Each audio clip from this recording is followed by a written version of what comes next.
The Federal High Court sitting in Abuja on Thursday convicted a former Minister of Power, Mr. Saleh Mamman, of 12 counts of fraud and money laundering, charges preferred against him by the Economic and Financial Crimes Commission, EFCC. The court, in a judgment delivered by Justice James Omotosho, said it was satisfied that the anti-graft agency had successfully established the former minister's culpability beyond reasonable doubt. The court convicted him on all grounds of the charge marked FHC/ABJ/CR/273/2024. Mamman, who served in the administration of former President Muhammadu Buhari, was found complicit in the illegal diversion of public funds totaling about 33.8 billion Nigerian nairas. The court found that he made a cash payment of $655,700, equivalent to 200 million Nigerian nairas, for landed property in Abuja, without recourse to a financial institution. He was also found guilty of criminal breach of trust in relation to funds released by the federal government for the Mambila and Zongoro hydroelectric power plant projects. The court noted that most of the funds were siphoned through Bureau de Change Operators, BDCs, who converted the money into foreign currencies and handed it over to the defendant. The evidence of the prosecution is overwhelming as against the scanty and almost absent defense of the defendant.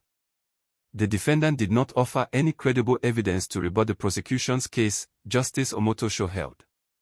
The trial judge decried that the defendant, as Minister of Power, was not bothered about leaving a lasting legacy, rather than creating a legacy to tackle the epileptic power supply in the country. The defendant was living large at the expense of ordinary citizens.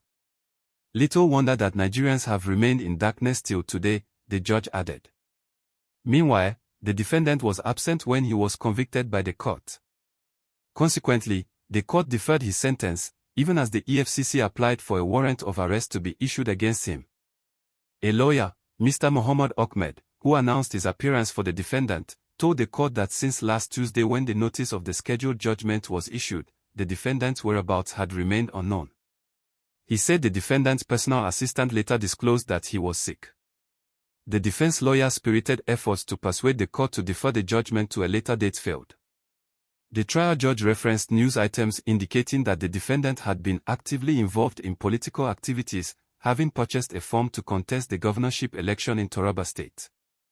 On his part, the EFCC's lawyer, Mr. Rotimi Oyedepo, SAN, urged the court to proceed with the judgment, insisting there was no reasonable justification for the defendant's absence. My lord should go ahead. If the judgment is in his favor, we know what to do.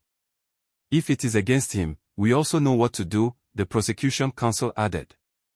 Mamman was arrested in 2021, about 4 months after he was removed from office by ex-President Buhari. The EFCC produced 17 witnesses who testified before the court and tendered 43 exhibits before closing its case. The agency, among other things, alleged that he conspired with ministry staff to divert about 22 billion Nigerian nairas meant for the Zongoro and Mambila hydroelectric power projects. The anti-graft agency said its investigations revealed that the suspects used the funds to acquire choice assets, both within and outside the country.